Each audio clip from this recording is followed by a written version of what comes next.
Hey folks, Leave it here once again. Welcome back to another review. Hope you enjoyed my review slash epic rant on Teenage Mutant Ninja Turtles: Mutant Mayhem. I hated that film; it was terrible. But anyway, on to the next review. This is a DCU movie, well, a DC film. It is the 14th film in the DCU. Before that started with Man of Steel. Yes, it's along with those movies.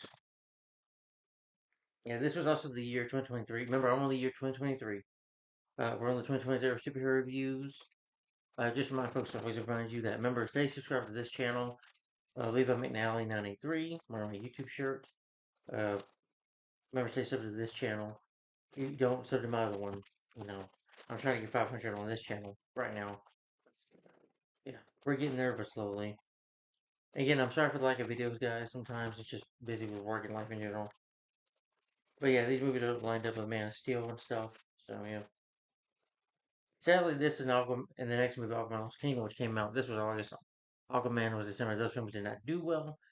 So therefore, that's why you got James Gunn's Superman that came out this year and starting a new DCU franchise because these DC Extended Universe movies are not doing well, box office wise. But anyway, like I said, this is the 14th film of DCU. It stars Exo Melindia. If you know him, he's Miguel from Cobra Kai. And I thought this was it was a pretty good movie. I liked it for what it was. Didn't love it. I had some issues with it. Despite that, I do think it's better than Ninja Turtles. It's a shame though that it didn't do too well at the box office. Yeah, and that movie, Mayhem, which I don't know why I did well at the box office, but oh, I guess because it's Ninja Turtles. But oh, that is of course I'm talking about Blue Beetle, which is the 14th film in the DCU, DC Extended Universe. Yes, yeah, yeah. Susan Sarandon in here, a great actress in my opinion. You know, always one of my favorites. A fantastic actress. Then you got George Lopez in here, which I don't know how to feel, but I liked him in this movie. I liked this film for what it was. Now, like I said, it did underperform at the box office. It was a time where, in 2023, where DC films, well, you have Black Adam with Dwayne The Rock Johnson. I love that movie, but that movie flopped. Shazam! Fear the Gods, that flopped. And of course, The Flash, which I hate The Flash, with Ezra Miller. And that film did not do did underperformed at the box office as well. And so did this movie. But I guess DC was thinking, well, let's just pick a DC character, so let's get Blue Beetle. I guess he's not. Blue Beetle's been around since 2006, I think. Let me look up the character. The character's name is Jamie Reeds from the comics. For you, just read it. Yeah, Blue Beetle. His first appearance as Jamie Reeds was February 2006. So the character's not been around a lot long, around long like Superman, Batman, and Wonder Woman. They come from like older times. So yes, they said, well, let's bring a younger superhero in here. Maybe another one since the Flash didn't do well. Let's bring another one in, a new character, new something to the. Maybe they wanted to bring something new to the table, hoping that the movie would save DCU, and it sadly did not. You know,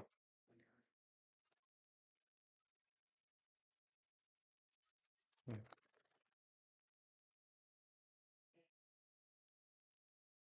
Pretty much the Scar, bonds with Reed shortly after Cord's death, and provides him with a suit of armor. They're only the teenager Reeves really forms a working relationship with Cord's former teammate and best friend, Booster Gold. Jamie lives in El Paso, Texas, as the son of Roberta Reeves and Bianca Reeves. Not Beyonce, I'm sorry. Mm, yeah. Not going to read about the character too much. But he's gifted in some Jamie Reeves find and can manifest a number of powers of his own. Coming by blue energy. Over the course of the first year of his ongoing series, Jamie has little control of those powers. Slowly asserts himself. When Jamie is in danger, the scrap activates, crawling out to Jamie's back. So basically, this scrap is like behind his back. It's a high-tech suit. The armor is resilient. You know, it can refigure itself. He has like an energy cannons, a sword and a shield, a grappling hook, a device resembling communication satellite, and like a shield, like I said, power blades as well. And instead of wings, he can fly as well. The suit can adapt to different situations, including producing energy charges from the hands.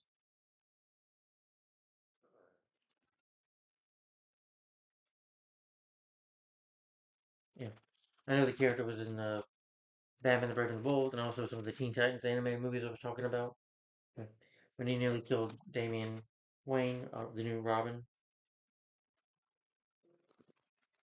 He was also in an episode of Smallville. Yeah, briefly. Well, like I said, Batman Brave and the Bold, you know. And of course, the Injustice games. You can play Blue Beetle as well. I always thought Blue Beetle was a pretty cool character. Maybe this film just didn't come out at the right time. Maybe it just was bad timing. But anyway, let's get into the movie itself for the production. And Guillermo Soto was the director of this film.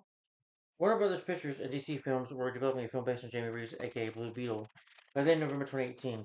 But Mexican-born gave Don Oloto to write the screenplay. Steve Superman was instead reducing the project for Warner Brothers, which was set to be the first DC extended universe. I'm sorry. Yeah, I got the film on Blu-ray. Yeah, really good poster up for the film, I think. You do special features, Blue Beetle Generations, origins of the character, in full flight in Heroes World. Some special features you watch behind the scenes of the movie. The first live action superhero film starring a Latino lead, which, okay, I think is pretty interesting. By December 2020, DC Films are planning to release several mid budget films a year on the streaming on Netflix. HBO Max. Rather than theaters as part of the new DC films, President Walter Hamilton's plan for the DCU, with Blue Beetle listed as one such project in 2021. Puerto Rican director Angelo Melo Soto was hired to direct the film in February 2021. He had pitched the idea, thinking a film about the Batman character Bane's origin story when contacted by Warner Brothers, but the studio intended for him to direct the Blue Beetle film. In April, Blue Beetle was intended to on DC's later films that were expected to be released in 2022 or 2023. The film, suggests that the decision to make a streaming film was influenced by the COVID-19 pandemic. They aimed to make a film suited for the big screen, using IMAX cameras and large-scale world building. John Richard, the president of the production Zebra Company, was producing the film for HBO Max, when filming was expected to begin in early 2022. So they wanted to give the film a worldwide release. And I've heard people before I saw this movie, and my brother watched it before he did. I think he wasn't too big a fan of the movie. I guess he thought it was okay. I don't know if my brother thinks the same thing of it now, but and some friends I worked at with Rooms to Go were mixed on it. You know, yeah, and I've heard people say that they're mixed on this film. I'm part of the minority of that like this movie, but just for what it is. You know, do I think it could have been somewhat better? Yeah, given a little more time for it. Not rush it out there. Because then they're trying to put it on HBO Max and they're putting it on. Because again, COVID was around at this time, and some movies were being delayed, so they probably put it on there. So I guess the director wanted to say, no, let's put it on the big screen.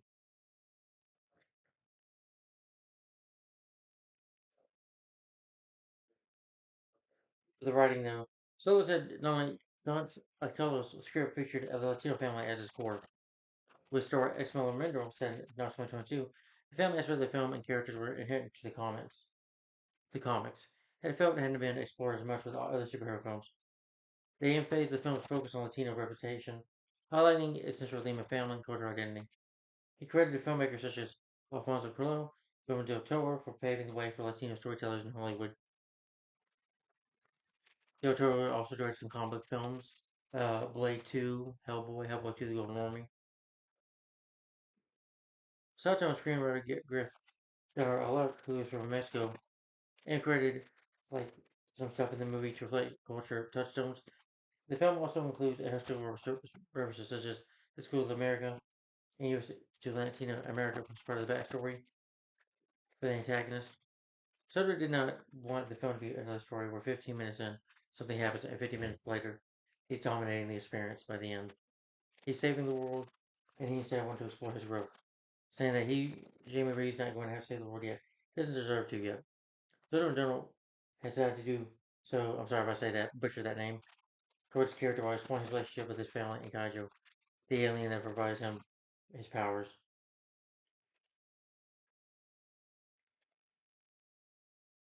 He took inspiration from DC Comics New 52, Mission Impossible, and Indiana Jones. The film also features Reeves' family witnessing his first transformation of Blue Beetle. The intention was twofold. Soto had Ainsley felt Latino families were very nosy, while also showing that the families are superpowered to some extent. He also described Reeves' transformation as being the works of David Cronenberg for kids and wanted the film to be fun. He also focused on production of the name of the film included a scene in which Victoria Court called an employee Sanchez despite not being his name. The decision to include that scene was to show Latinos are not a monolith. So long that audiences would feel the warmth of Reeves' family and become familiarized with them in the first act. Susan Sandra revealed the following month that the film would have several scenes spoken in Spanish, such as being provided. Soder had also said that the film would explore Victoria Court's relationship with her brother Ted Court. He also stated that the prison of Ted's daughter, his gadgets, that of Ted and Dan Garrett, would also affect the film's story, although it would be through Reeves' perspective, while Gary Dubner provided off-screen material for the film. So Ted Court was a Blue Beetle in the comics. Okay. I guess the first one before Jamie was. The film is set in the fictional Terminal City, but the film, rather than El Paso, Texas, it featured in the comics. This was to create a world specific to Jamie Reeves' love of travel for Superman and Gotham City for Batman. While stating the gun in Severin felt that the film could be included anywhere in the DC timeline. Soto had explained that the creative team had created the city as a metropolis of Latinos. The city was divided into two parts: Reeves' neighborhood and the financial district, identified Reeves' upbringing as being more humble, as his family had been also part of that. Inspiration of the film came from the video game Injustice 2 in the comic book. For the cast, you have the well, here's the cast you would call them. It's only Sons was his first choice. He wanted, yeah, they couldn't stop seeing him as the character since he was hired to direct the film. Enjoying his performance as Miguel Diaz in Cobra Kai, which again I don't blame him. I could definitely see him as his character too. He also knows that the experience with martial arts while filming Cobra Kai would keep him with the role as Blue Beetle. Sato and Warner Brothers offered the role to Madero, revealed to be in the movie. Sorry, Bruno Martinez was cast as Reeves' love interest Jenny Ford. Eliza Escobar playing Reeves' sister. George Lopez then was cast as Uncle Rudy. Yeah. Mexican actress from Latino American cinema to United States cinema. Blue Beetle suit was designed by Macy Robo, team of the 9B Collective. The team was inspired to artist Kelly Hammer's original design of the comic book character in Justice Game Batman Ball. They had difficulty creating the mask though to fit Exolo's face, while also allowing him to be emotive in the mouth area. Such I do remember seeing on-set pictures though. Like I do remember when this film came out at the time, there was pictures taken instead of Exol, Miguel in his suit. Miguel from Go Get, yeah, can't say his name right, but there's pictures of him in his suit before this movie was released. Yeah, or even came out. Just pictures on set.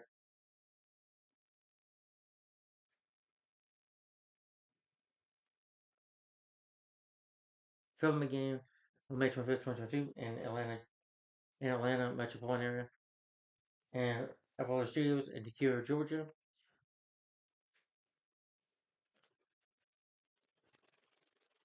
Filming in affairs of the bug-shaped spaceship camera involved a motive camera. Due to limited space, the crew relied heavily on mounted cameras to allow for subtle motions, forcing actors to hit rated marks.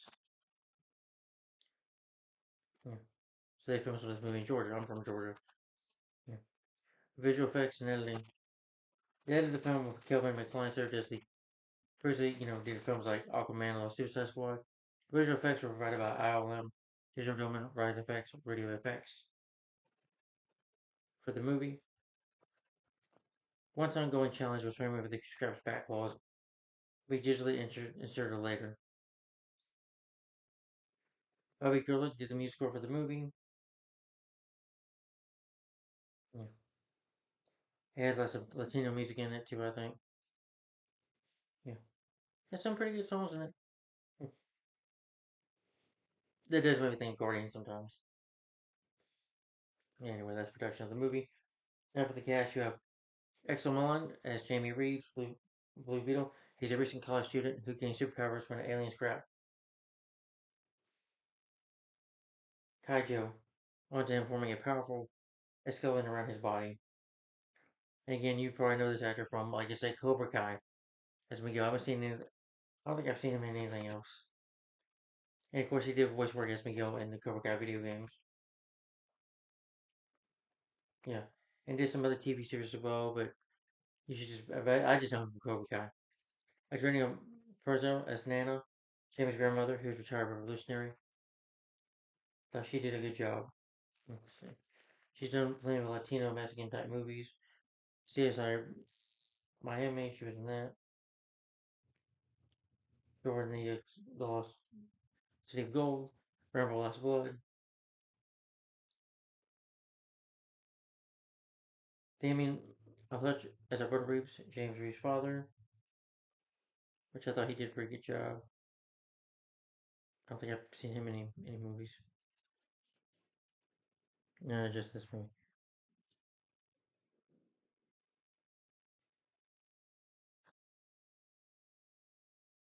Evelyn Cordon as Rico Reeves, Jamie's mother.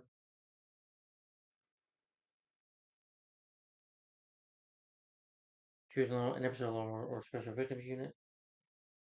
Kingpin. Oh, so she was in Predator 2. She was in Predator and Predator 2. Okay, as a cameo.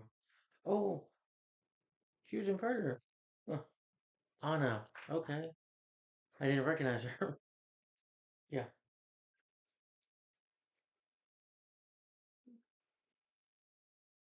She was the woman that Dutch's crew, Arnold's crew in that movie caught, when they infiltrated the military, the guerrillas base to save those people. Bruno, Bruno Mackenzie as Jean Cord, the daughter of Ted Cord and Jamie's love interest. A very beautiful actress, I would say. Let's see. I don't think I've seen her in any other movies. Sorry. Riggle Max Truly as Max Lieutenant Bodyguard working for Victoria Lord.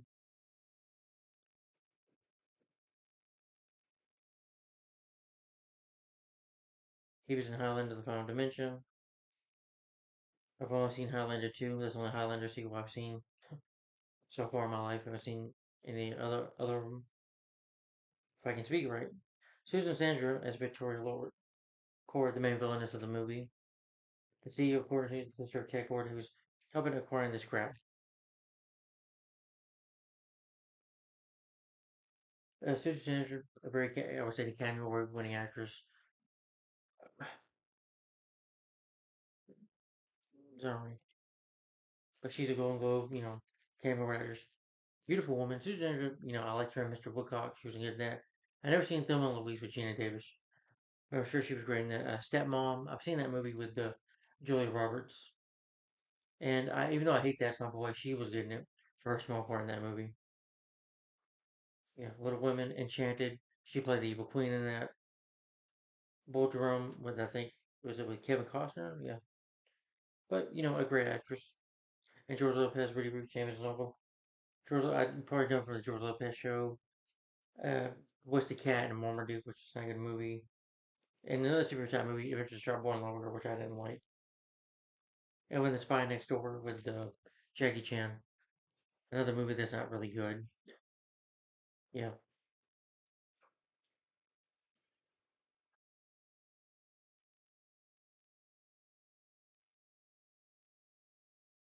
Melissa Accord as Marla Reeves, James' sister. Thought she was pretty good.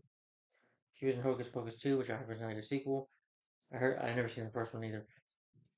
Harvey Colvin as Dr. Joe Francisco, Dr. Sanchez. He was in the internship. I remember him in that. Puss in Boots: The Last Witch, The Last Wish.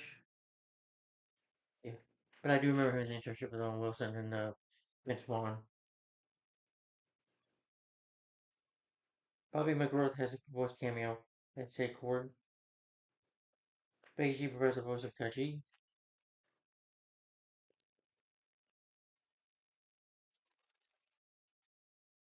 Oh, she was in Power Rangers 2017. Let's see. Was she? Oh, she was the Yellow Ranger. Yeah. Definitely rather watch this over that Power Rangers 2017 movie. And here she does a good job as the voice though. And the film is directed by Angel Mento Soto. He did like Charm City Kings, which I've never heard of or seen. Any other movies? Nope. Sorry. The film is written by Gareth Outward. Best characters created from DC. Produced by John Rickard and Steve Foreman. Working with Ad for Entertainment. Cinematography is about Paul Pulaski. I can't say the name right. Films like he did films like Midsummer, Nobody, which I've never seen that movie. I heard was pretty good. The Woman in the Yard, Patchwork, edited by Greg Alberts, who did editing for films like Toy Story 2, Monkey Bone, Austin Powers and Goldmember, The Matrix Reloaded, Hope from 2003, a Marvel movie. Without a Paddle, Meet the Fuckers, the 40-year version, Knocked Up, Pineapple Express, Yes Man, starring Jim Carrey, Deadpool 2, and the new Superman movie, working with James Gunn. So I guess DC still keeps him around. The music is by Bobby Krullick.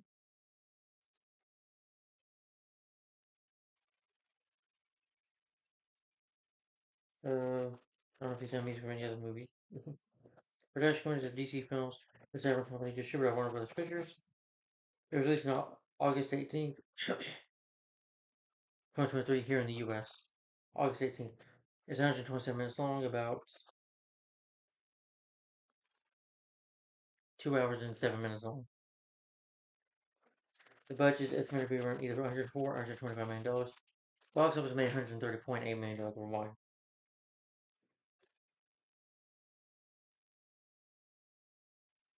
The film did get positive reviews from critics. It became the most streamed film on Warner Brothers service HBO Max. But nevertheless, though, the film did overperform at the box office, which made it the lowest grossing film in the DCU. Its box office performance was attributed to factors such as frankly Hollywood labor disputes. But like I said, DCU movies were flopping at the time. I think it's because of Flash, in my opinion, because the Flash was a shitty film that people saw. They were like, no, we're not going to see Blue Beetle. And plus, Blue Beetle, I hate to say it, I mean, I do think the Quick character is cool, but he's not like a huge character, like a big deal of a character like Superman and Batman or Shazam or Wonder Woman. So he's not. Now, Shazam 2 didn't make money, but the first one did. They got a sequel in 2019, particularly I'm talking about the first Shazam movie. And Man of Steel or the new Superman movie made money over this. There's a Superman and Batman don't make money because they're Superman and Batman. And the Wonder Woman 2017 movie made money. Yeah. Or Justice League probably made money too. Because it's Justice League. And then of course Aquaman I think made the first Aquaman movie did make money. That's why I got a sequel. Yeah. Because they're bigger characters basically over Blue Beetle. I guess people just weren't ready for another young superhero. And like I said, I think it was just bad timing. Yeah. Anyway. I don't remember. And also the marketing, I don't think Warner Bros. Did a good job directing this movie. Marketing. I mean, I think I remember some posters, like I said, some set photos, but I don't remember the marketing being too crazy for the movie. You just got the trailers and stuff for the film, which again did interest me. I did trailer reaction videos, but that was about it. Just trailers and stuff, and maybe some of the cast promoting the film. But I don't think it had a big marketing tool. Yeah, something on YouTube channel. But I think you could have done more, you know, with the film. Marketing wise, you know, it's not just a trailer that you need for your marketing tool. You got to market the film. You got to expand the marketing. You got to have posters of the film everywhere. You got to just have the film on Coke cans, soda cans. You know, have a place for food. Restaurant serving place with it. Just to get people invested and interested in seeing the movie. Yeah. I think they felt that too, or Warner Brothers was just pushing this movie out there, pushing it out there because of the failure of the Flash, and again, like I said, Shazam, maybe like Shazam: Fear of the Gods and Black Adam, the film did not do too well, so I think they were pushing it a little too hard. Yeah, kind of decided this movie was kind of rushed to be made, rushed to get out there. It did feel like it though, in my opinion. But anyway, for the plot synopsis of the movie, let's see. But if you've never seen Blue Beetle, if you've never seen this film, don't watch it. If you've never seen Blue Beetle, don't watch this review. There are spoilers in this. This is a spoiler review, so please don't spoil it for yourself. If you have HBO Max or Max, whatever, same thing to me. If you have that on your TV on a streaming service, then you can probably watch the movie on there. It's just 2 hours 7 minutes, folks. It's not over a 3 hour movie, believe me. Yeah. But anyway, with the story of the movie, I'm just gonna give the plot synopsis right now. Is that it tells the story of Jamie Reens, played by Exo. I can't say his name right, but my Miguel Kovakai. He plays Jamie Reeves. Suddenly finds himself he's a college graduate. He recently just graduated from college. He's coming back home to Permanent City, his home, to be with his family. And he ends up in the possession of an ancient relic of an alien called the Scrap. When the Scrap chooses Jamie to be a symbolic host, it ends up in his back, and he gets the suit that you see right here. He's voted with an incredible suit of armor that's capable of extraordinary and unpredictable powers, forever changing his destiny. Forever changed his destiny, and he must also save his family. His family gets named Susan Sanders' character in this movie. Uh, yeah, she wants the scrap for herself. Mainly just get it for herself. She wants to use her power. She wants to make an army, and she's gonna kill a lot of people to do it. And his family, they kidnap him, try to force him, so his family has to save him. Spoiler alert: his father gets killed by the bad guys, and so he has to stop these people, and he has to save the day, save the world, basically, from Susan Sarandon. He has to stop her and basically fight her army and her bodyguard here, who has another armor suit of his own, very big tough guy. He had to take him on a fight. He had to stop them. He had to save his family and save the world and save the day. And he had to embrace his destiny as the superhero, Blue Beetle. Now, what I think of this movie, though, like I said, I like it for what it is. I do have my issues with it, which I'll get into. It's not a perfect movie, but again, I think it's better than Ninja Turtles. Me, I think it's better than Mutant Mayhem. Mutant Mayhem. I call it Mutant shit. Mutant Mayhem. I'm like Mutant of Yank My Chain. Anyway, that's the plot synopsis for you. And maybe I'll read some quotes from the movie. I'll talk about the movie itself. Hold on. Sorry. And I'm sorry about being on the phone, guys. Earlier in the last video, I had an important call. It was about a doctor's appointment. Very important. So I had to take that call. It was just one call, that's all. Okay. I had to do it though. Sorry. Kind of important for my health. Let's see. Maybe I can get quotes from the movie. Okay. I'll try.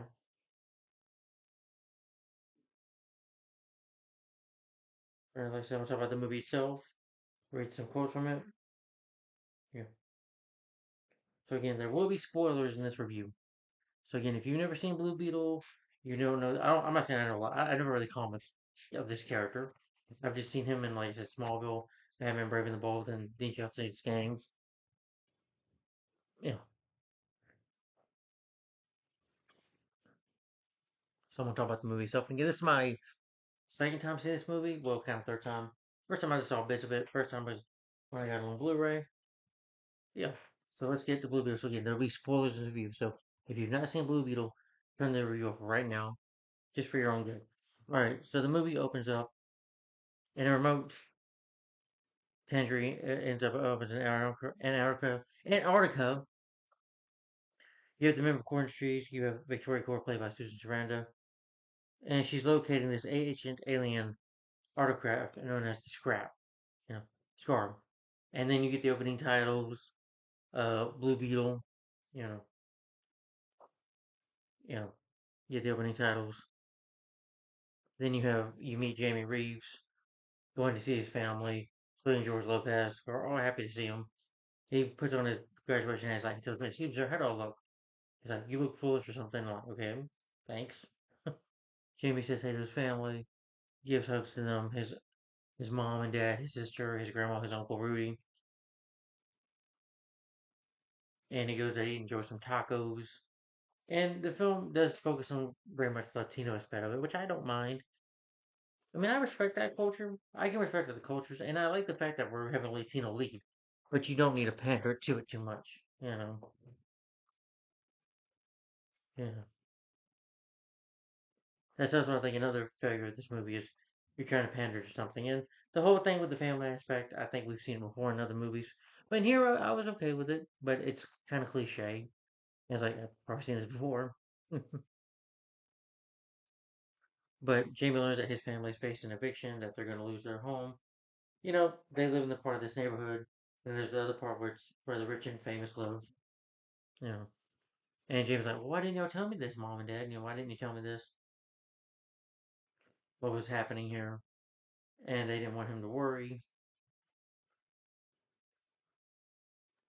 They're about their final difficulties.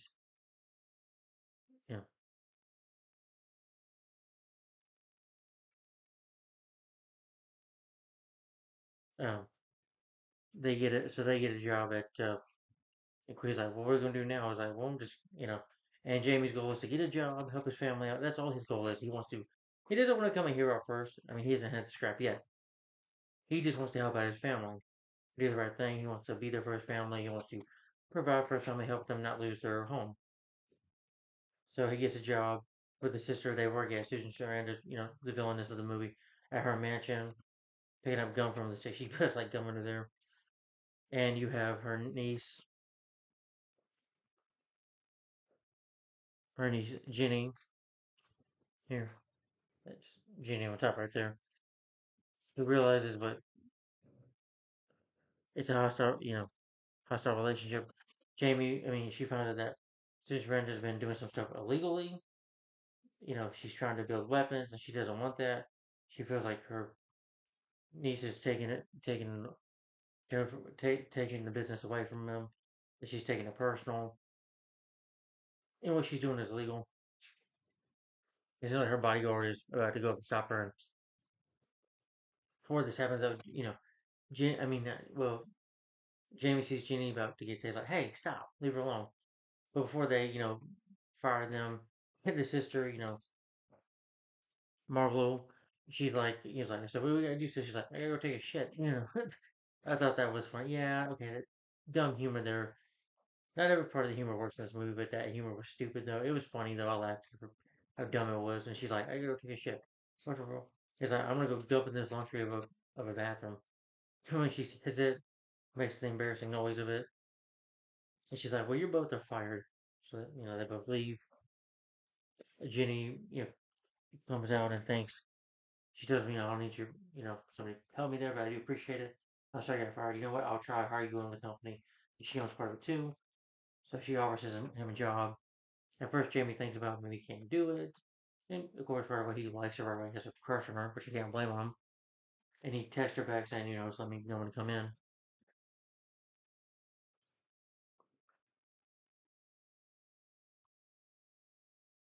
But the next day, Jenny is in corporate industries. She finds out that Victoria's using the scrap for OMAC, that is a one man army corps projects. So she steals the scrap. She avoids security. Jamie's there to get a job. You know, he talks to the poor servants like the head family embarrassed him. Like, yeah, you're gonna get a big job. You're gonna do well, man. Yay, yay! They clap for him, and Jamie's embarrassed by his family, and he tells the guy, I'm like, they don't get out much. I thought that was funny when he was up talking to the receptionist. He sees Jenny, him and Jenny, and he's like, Jenny, stop, Jenny, Jenny. Chases down her. He's able to jump to another part of an escalator. He chases her down. She's going down an elevator. She's like, all right, you want to jump? You do anything, right?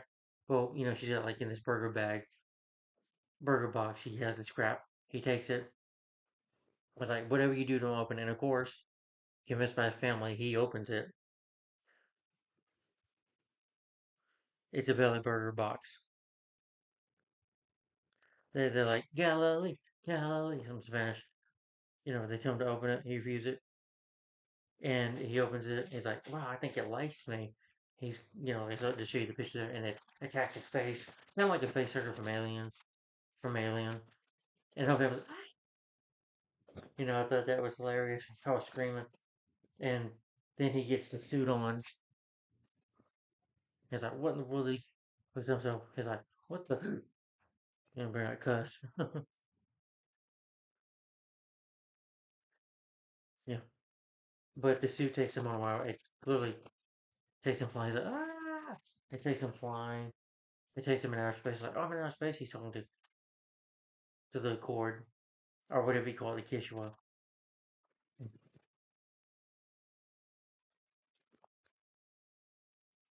But it takes him up into space. He flies out of space. He lands in the water. Stops somewhere. Chasing him around. He hits a few places on a bridge, parts of a bridge, lands on a car, and people are like, he's like, "I'm sorry, you have insurance?" And then the suit like has a shield, and a bus is about to hit him, but he hits the bus and hits the between people. Like, I was like, "Oh, I'm sorry," and then he tries to fly away. Gets back home, gets out of the suit. The suit gets out of him. He's like, and he's about naked. He's like, "Oh," I said, "Oh," and he's passed out. They wake him up, and he's like, "Okay, well, we need to find Ginny. Get this thing out of me. We need to find out what's going on here." He takes his Uncle Rudy's car as the family's trying to figure out what to do, and her military forces or her guards or whatever start shooting at them. She tells them to describe it as a stand-up weapon, and that it really chooses Jamie to be his host. And she apologizes for again. Her sister Margot, she doesn't like her. The family dislikes her right away. And the father's real nice to her. Tries to offer her water. He's a really nice man. Was not mean to her or anything. So Jamie and Jenny, they break into Court Tower. Talks about her father a little bit. Why George Lopez is able to get into the car, is able to, get his security cameras, get to watch a little cartoon video to distract them. They retrieve the smartwatch that once belonged to Janie's father, Ted. But her bodyguard, Carbox, you know, the big guy, Carbox, who don't do, it looks like a big Halo suit. He tries to like come running after them, but Jamie like attacks, gets suits up again, and he's like, "Oh, I'm sorry, that made you mad." And he's able to get some swords and stuff, and it's a pretty good fight. I thought the CGI for a Blue Beetle character when he's getting things out using weapons and stuff, it's pretty cool. Or shooting the guy with a canister. He's like, "You're just a kid, you don't like me." And so they fight a bit. It's like their first little fist fight. Jamie wins, and Kaji tries to convince him to kill him. He's like, "No, I'm not a killer. No, don't do it. No." And of course, doesn't do it, but does. And I was like, "You should have killed me, boy." He's close. He comes close to killing Jenny by Jamie by crushing him in the face with his foot.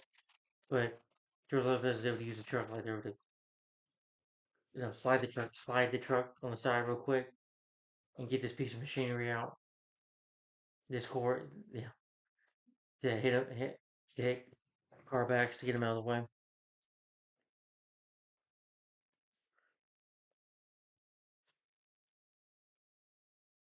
Yeah, and Jamie's able to get back into the car with the suit on, and suit comes off. He's like, "I'm sorry." He's like, "Yeah, naked again."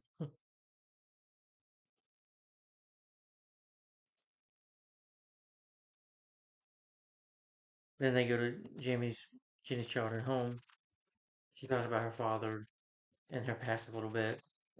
He's like, "Well, you're a good." She's like, "You're a good listener." My mom was told I had big ears, and they laugh, and they're about to share a kiss, and they see like her father was the original Blue Beetle, Ted Cord from the comics, you know.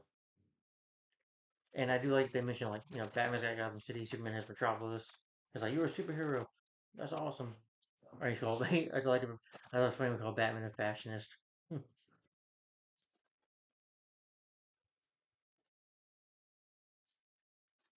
Her father mysteriously disappeared, leaving the company to his sister's hands, Victoria, Susan Sandra.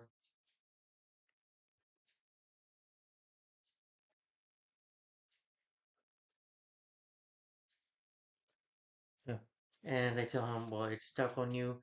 The only way for it to come off is if you die. It's like, so you're gonna tell me I have to be like a robot? Eventually, it'll connect to what the kaiju will do on his spine. It'll connect it with his brain. It'll pretty much telling him it'll be on there for the rest of his life. He doesn't want to be a superhero. He's like, all I wanted was a job to provide for my family. That's it. I don't want to be a hero. But I guess you can say life has a different path sometimes for what's right. And Reed talks to him and says, it's not so bad. You know, you're a good kid. I think you'll be a good hero. Yeah, just tries to cheer him up. And Rudy's like, oh, I'm a bum. So Rudy's like, you're not a bum, Rudy. And the family sees that Victoria's sending her a plane to attack his family. He's like, tries to do like, fly. It doesn't work. It's like, she's like, anytime you keep wasting time doing that. And then he's like, wait a minute. When I got excited, I was attacked. So he has to run for the excitement and puts the suit on, flies, which is really cool. You know, Susan, Victoria scores to break in the house, attack the family. Are going to like probably shoot them, execute them. But Blue Jamie shows up as Blue Beetle wearing a suit, fighting them off with the energy cannons as you can see there, which is really cool to protect his family. Fights them off.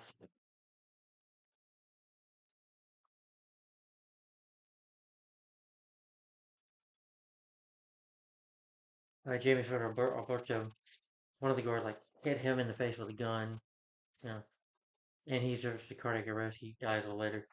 Jamie gets kidnapped because Carbacks like shoots him with a weapon. Just China's like, no, my father, no, let me go, and they kidnap him because Susan to build her army, a one-man army of you know, a one-man army of these suit of armor aliens. She needs to get the scrap out of his body to kill Jamie. So she needs to like hook him up to this machine.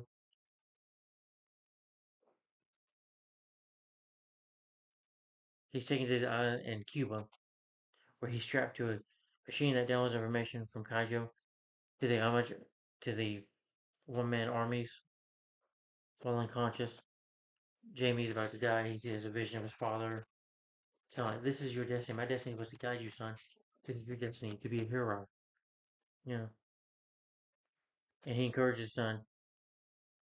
He was like, "You're the new Blue Beetle. You're a superhero." He like embraces him to do it. He's like, "I love you, Papa." Gives his father a hug and sad moment. And the family, of course, cries over his death, the father's death as well. And they get into a Blue Beetle, I guess you could say, machine, or like kind of a flying machine or whatever. A giant bug that can fly as well. George Lopez takes up with it, which I thought was pretty cool. They get some weapons. I thought it was cool when Anna gets a machine gun. And she's like, now's not the time to cry. Now it's time for self pity. We have to go save Jamie. And they got some music going on there, taking out the bad guys.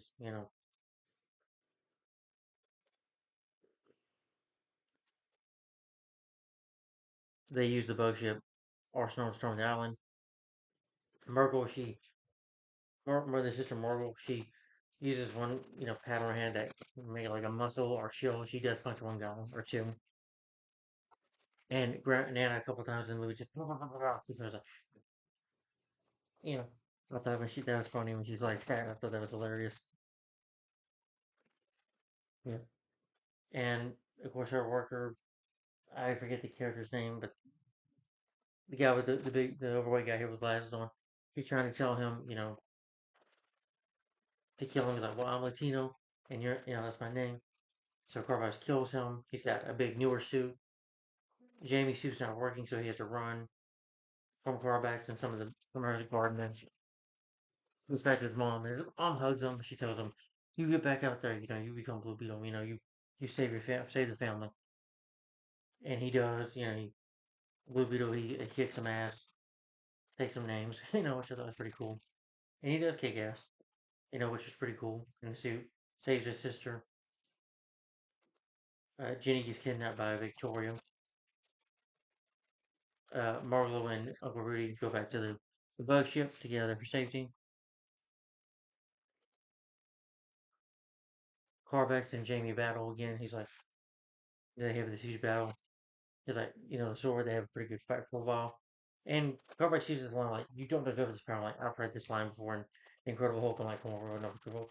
And it's very cliche with the ending battle. It's a good battle, pretty awesome battle, really well shot, I think. But it's like I've seen this before, where the hero and the villain. The only difference is this more of a henchman. You know, that's a big difference. But I've seen in movies before where the hero they have their suit just only gets a suit like they do, and they duke it out at the climax of the film. So it's it's a one and done deal. I've seen it a million times in superhero movies. You know, where the good guys will, where the good guys, whatever their superpower is, the villain will get it too, and they'll fight them, or use the power for themselves. Yeah.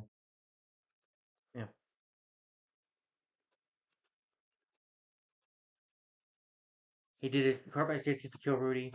You know, Jamie, half of his face is scratched off from his mask, and he gets mad. He's like, just gets mad. He starts beating the crap out of him and punching Carbacks. He's about to stab him with a knife. He's like, "No, I've seen your memories and your thoughts. You're not a killer. We are not a killer, Jamie." And she sees his past as well. Apparently, Corvus, when he was a child, Corvus's mother died at Victoria's hands. She had his mother killed. To bring her in, like, as his henchman, yeah, was a servant. She murdered his mom, killed a lot of his own people, used him, and now he realizes that.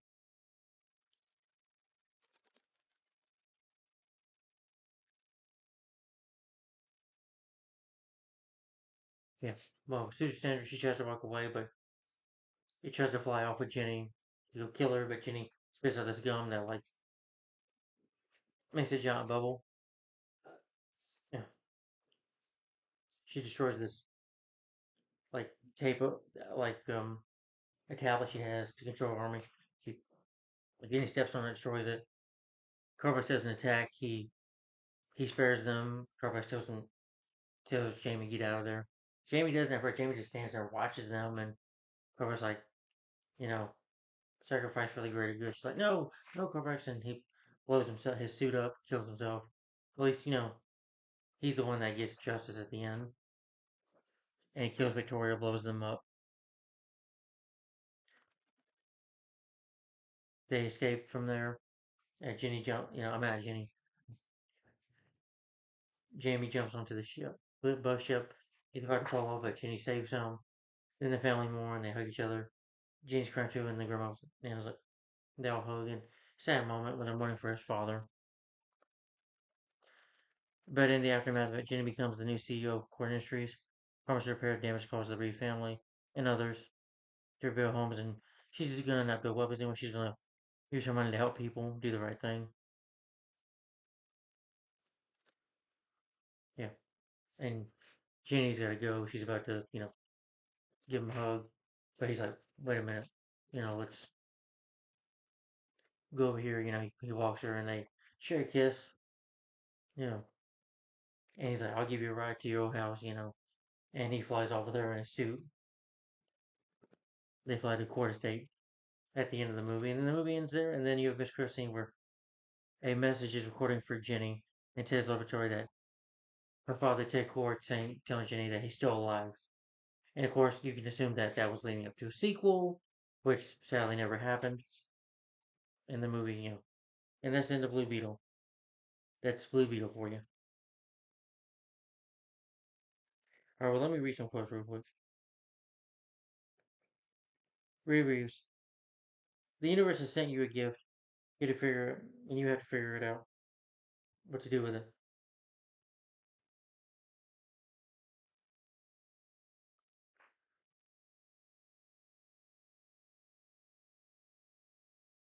Stop, stop.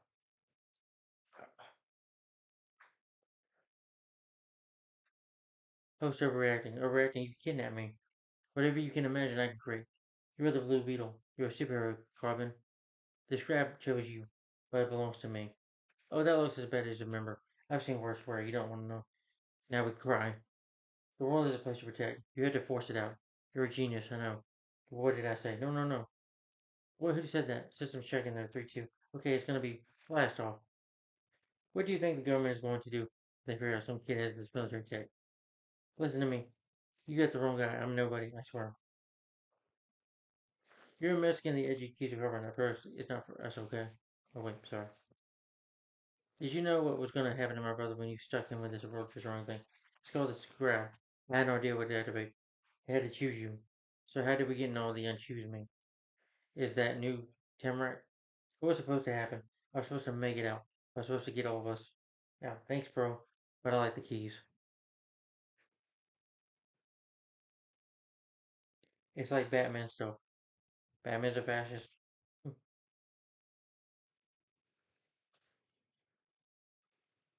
The love that I do like the when he says when James says it in the movie.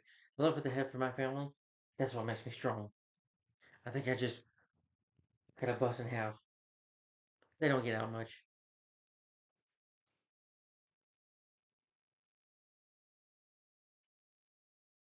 The cool thing about the suit, though, it can create whatever he can imagine. Anyway, that's just some quotes from reading from the movie. All right, to get my final thoughts on Blue Beetle. Sorry, get my final thoughts and final opinion on this movie. And then I'll be done with this video. Blue Beetle. So I like this film. I did enjoy it for what it was. I can't really say I really overloved it, but I do enjoy it. It's a good film. I can see it growing on me more. I would say it's a bit tad underrated. You know, yeah, feels like an underrated movie. But first of all, I do like the story. I do think the story is good about Jamie Reeves, just a kid trying to help his family. The movie's themes are about family. I think you don't need a force a Latino thing. Like, I don't like the whole thing with the subtitles. Clearly, the family can speak English. The film does a lot of subtitles, and I'm like, I hated subtitles. I'm like, that's just annoying to read. Half, almost the entire movie. Not the entire film, but a lot of the movie is subtitles. I'm like, okay, we get it. They're Latino, Mexican. I get it. You don't need to speak Spanish throughout the entire film. A little bit of it's okay, but I get it. Latino families are important too. Every family is important, no matter the color of the skin. And I like that it's Latino in the lead, which is pretty cool. I like that Jamie Reeves' character is a Latino. That's cool. We've had a black superhero movies, and maybe it's time for Latino. And I do think this film, in my opinion, though, I hope James Gunn, I'd rather him bring this character back, bring EXO back as the character. I would love to see more of these movies too. But I doubt it would happen because, like I said, the film underperformed at the box office. So sadly, that won't happen. But like I said, I think it just came out in bad timing. They did pander, I think, a bit to the Latinos. But before I get to that, I do think the casting was pretty good. The woman that plays the mother here, she looks so unfamiliar. Well, again, because that was 1987, this was 2023, so you know, I don't mind the film focusing on family, and I did feel sad when the father died. And yeah, I thought Susan Sarandon did a great job as the villainess. I do think she needed a bit more screen time. You know, uh, George Lopez I thought did pretty good. He was funny. Some of the humor was good too. Some of the humor was dumb at times, but I expected that. The humor, I think the directing and the writing was good. And cinematography, I think, was really nice. I like cinematography. I like the way the Parnell City looks. The special effects, the visual effects for the movie look really good. When Blue Beetle was in action, when the action hits, is good. I think it's very well shot. Seeing Blue Beetle use his powers, use the powers from the suit look really cool. The editing I thought was good. The music score, good when it's there. Not very memorable, good. And I like some of the music thrown in there. You know, I wouldn't say it's memorable like Guardians of the Galaxy type music if you're going for that, but the runtime was, I thought the pacing was fine. Maybe some people, the pacing can be a little sometimes, but again, I get it. It's trying to tell the story, you know, not trying to rush for the story. What I mean is, I think they just rushed this film out there to be made just to save DCU. That's just the way I see it. Because, like I said, Black Adam was 2022 that came out. Shazam, Fear of the Gods flopped. Um, that flopped, and so did The Flash. This one's not doing very well at the box office. So they probably just needed something at the time. Yeah, the DCU movies were not doing too well at the box office around this time. Yeah, yeah. Wonder Woman 1984 that came out in 2020 with that film got really bad reception too. So And Suicide Squad was probably the only one so far that I think did well at the box office beyond these movies. Now getting to my problems with the movies, with the movie. Instead of like the cast, I like the girl that plays Jenny. She's very gorgeous, did a good job. Yeah, the cast I thought did a good job. For the most part, the writing, directing, the action, the visual effects were good.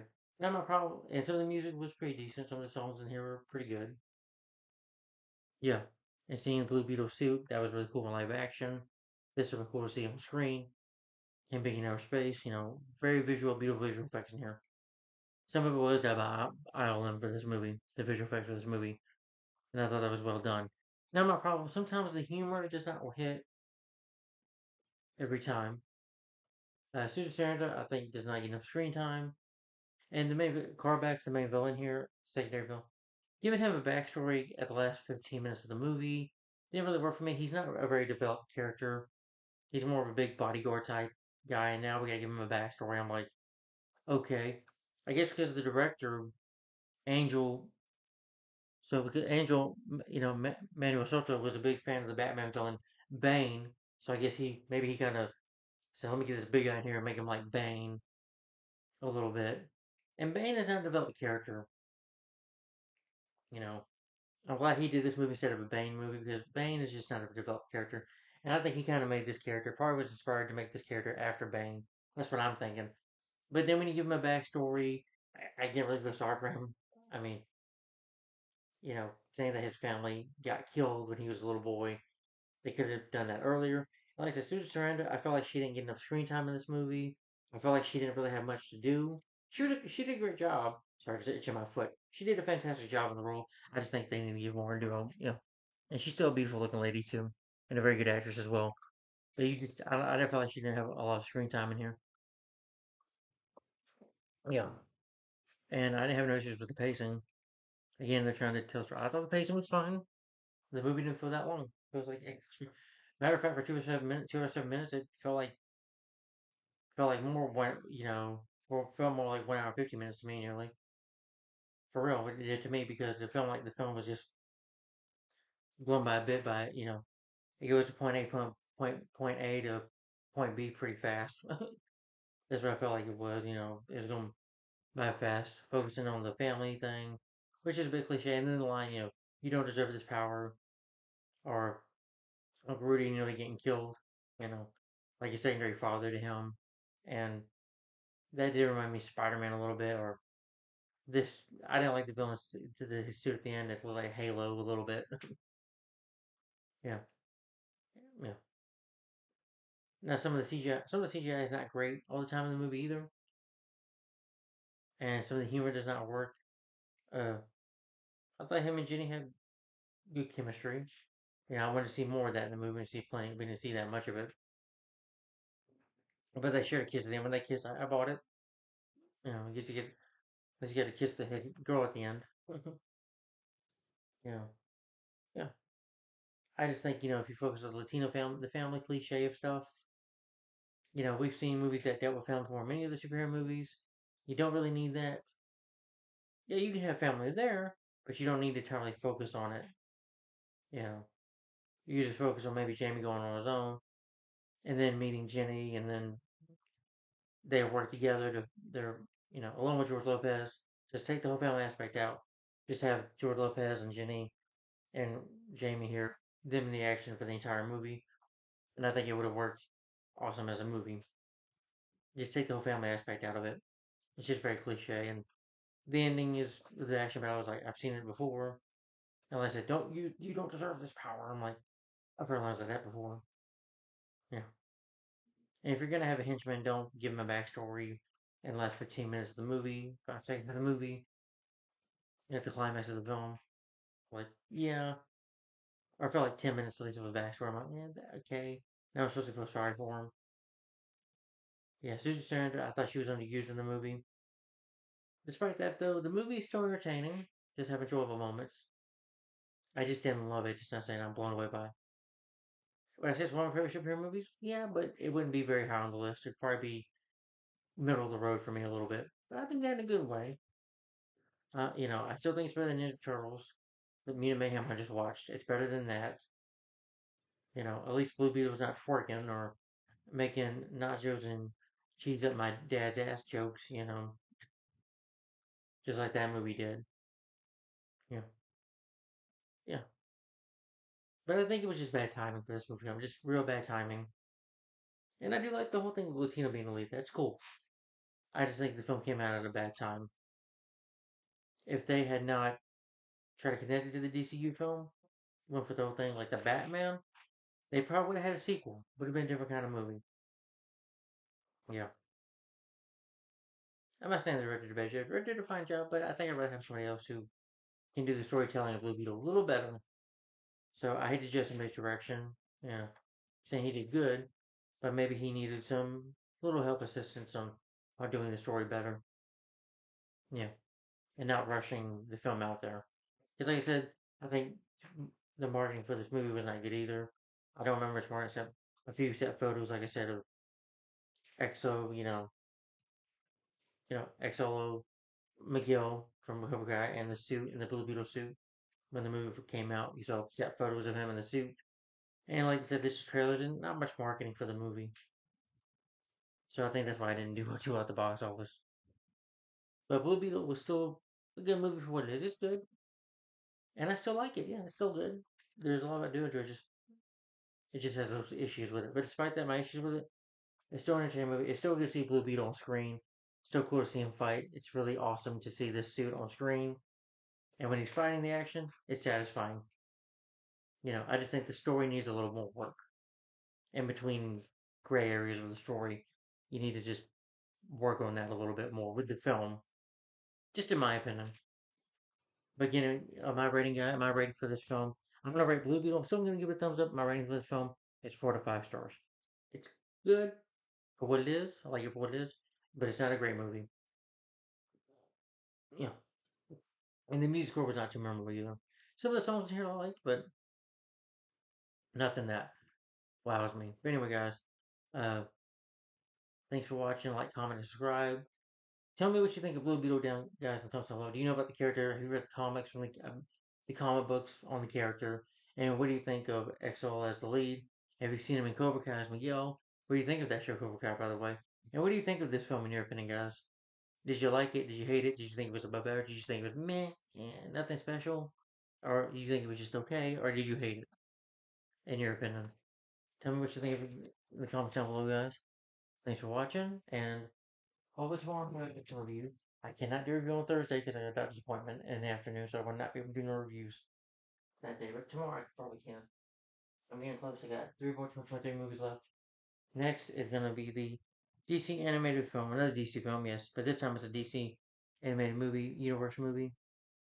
That is Justice League X RBY, Superheroes and Huntsmen, Part 2. Yeah, which again, I was not a fan of Part 1. So let's see what I think of Part 2.